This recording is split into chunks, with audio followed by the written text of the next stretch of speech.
So, Desiree, can you give us an introduction to your film? Can we look at the Basically, camera or we look over here? look over here. My name is Desiree Hoover, and I am the writer, director, and producer of weedji. Actually, yeah, I'm sorry. Oh, to the camera? Yeah, to the My camera. name is Desiree Hoover, and I am the writer, director, and producer of weedji. What is the concept of the movie weedji? Looking here or looking there? Always to the camera. Oh, good. Looking at the camera? Yeah. Okay. The concept of weedji is the idea of what would happen if you played a Ouija board stoned. And, because in the rules you're not supposed to play it stoned or drunk. But if you did, what would you really unleash? Huh? People would die. And of course, it's a horror movie, so of course, you do die. What motivated you to make a movie based on the Ouija board game? Because I'm a big fan of horror films. One of my personal favorite Ouija board movies right now is weedji, written by Styles White, and his story basically being about, of course, a couple of teenagers getting out the Ouija board and doing all that, but it's also a story about a girl letting go of her friend and mourning over a death and kind of realizing that death is a part of life and letting go of that.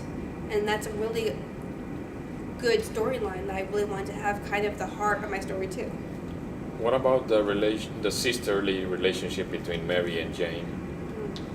Well, also inspired by weedji was that there was this conflict between these two sisters, and the movie kind of brings them together. And that's also how I wanted my film to be like, how you have all this tense feelings between the two sisters. And as we go through, our heroine, Mary, is forced to save her sister, at the same time being able to let go of her friend's death. Sorry. What can you tell me about the rest of the cast and the crew members? Oh, it was amazing. Rita and Ashley were so good as Mary and Jane. They felt like sisters, and they looked like it, they acted like it.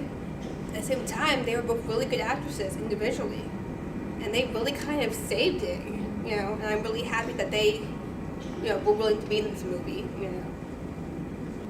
Okay. You have to work with Tony Garcia on the directing. Do you think that that experience he has, all those years of experience he has with filmmaking, helped you get better in your? Well, it's funny because Tony and I started school at the same time. I actually have technically more experience in filmmaking than he does, but he has, 30 plus years more of life experience than I do, and he's very good at taking charge. He's very organized. He thinks clearly, and he's good at taking charge and commanding people. I'm not. I like to just go with the flow, and so I think our personalities do clash. At the same time, I think we balance each other out, because I'm more laid back about things. Here you go, Tony. But he's so good at taking charge. He's so good at, my brain just is so cluttered with thoughts. Do you want me to re-say that? No, I think it's fine. We'll just use the B-roll Okay. for the last part. Damn it. Okay. How was the environment at the filming?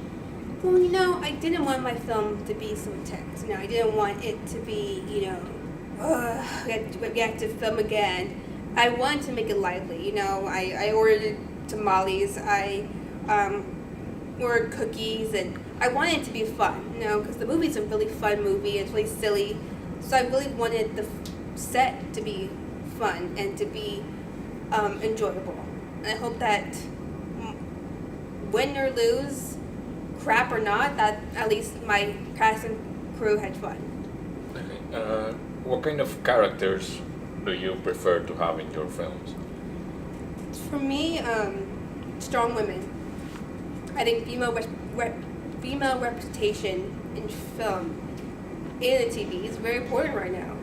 And I've always wanted to have strong female characters. I like to have my heroine that beats the odds and saves herself and saves others. So there's also a representation for the people of color in there, in the main protagonist. Yes. And that last joke at the end, only the white people died. Yeah, as a horror movie fan, I've heard, the old, joke that the black people die first, or that if you're white, that you can survive a horror movie. And what are your plans? Do you have plans after graduation, or do you have any? I would love to write for television. That's something that I think I would definitely enjoy and something I love. Hopefully by the time I graduate, I will at least have a literary agent that could help me, send my spec scripts and stuff like that to studios. What else? I think this is it.